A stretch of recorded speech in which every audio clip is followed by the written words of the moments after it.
6 ways to beat inflation with regenerative agriculture. Challenging financial times may be ahead, so this video is really for the small guys and gals who may get lost in the sauce, but everyone can benefit from this information. So, how to beat inflation? It's really about learning how to recycle your materials. We think with the end in mind. So from the waste of the things we buy, we make sure that we can utilize them in our gardens. Our recycled materials are turned into fertilizers, microbes in soil, and from soil to produce. That savings in produce saves us a lot of money over time. The average American throws out about 5 pounds of waste per day. At least 32% of that is recyclable. That's about a pound a day or 30 pounds per month. And that's where the gold is. Nature already knows how to recycle and rework those materials. So with nature's assistance, this material is reworked to help go against inflation. As a bonus, it also helps reduce your environmental impact. So I'm going to discuss with you 6 ways we beat inflation with regenerative agriculture principles.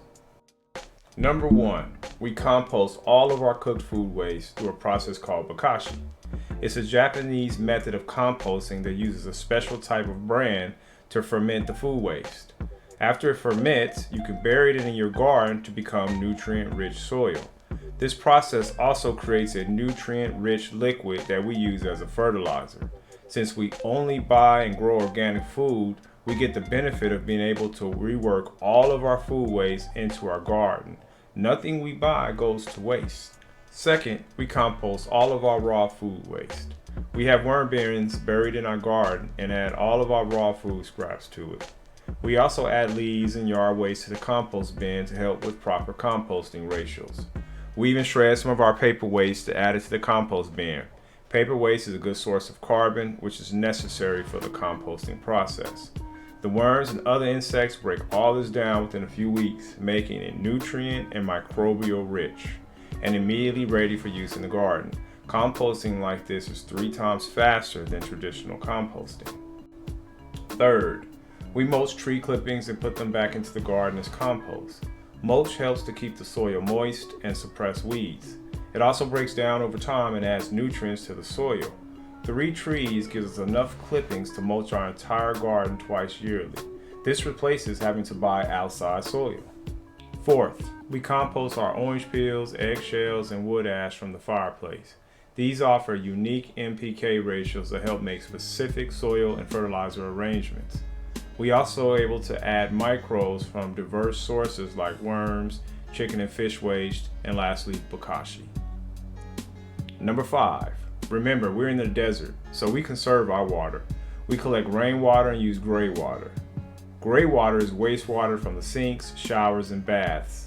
We reuse it to water our fruit trees. We collect rainwater and use it to offset our drinking water costs, and it's much healthier to our bodies. Overall, it's a huge savings on water costs over time. Lastly, number 6, we collect our own seeds. Recurring seed costs can be a significant farm expense, but collecting your seeds help nullify this cost. You also know precisely where your seeds come from. At this point, our garden is now producing enough biomass that we no longer have to buy soil or fertilizer. We also don't have to grocery shop as much. We get 1/3 of our food from our garden. The savings from each step in our journey fuels the next step. This process continues to be repeated and refined, and with that, our savings continually grow, and our lifestyle continues to ease, even in an inflated environment. Over time, you will notice your trash bin shrinking. When you see this happening, you'll be saving money and the environment. Once you buy the material, it becomes yours, and recycling your waste is like getting compound interest on your money.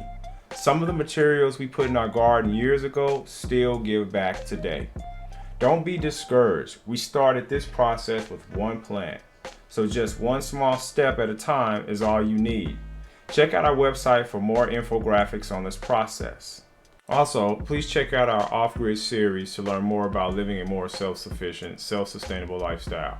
In this series, we show the building of a rainwater harvesting system, gray water system, compost bin, and much more, all in one working system off-grid. I hope you enjoyed this video. If you did, please give it a thumbs up, like and share it with those you think it would help, and subscribe for more tips on self-sufficient living. If you have any questions or ideas we can benefit from, please leave them in the comments below. Until then, my friends, eat green, get sun, and stay grounded.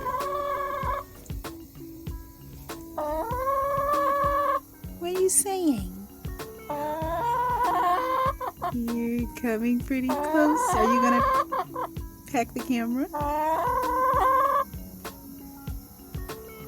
Are you done eating?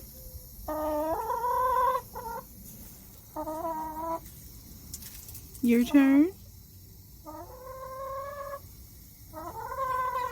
All that green over there, and y'all want to come over here with me?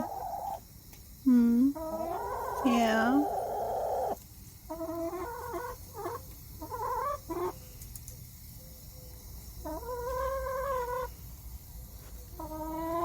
She is over there. Look at how big she's looking right now. Why? Are you blowing? You're back. You're back in the... You're back. Okay. Okay.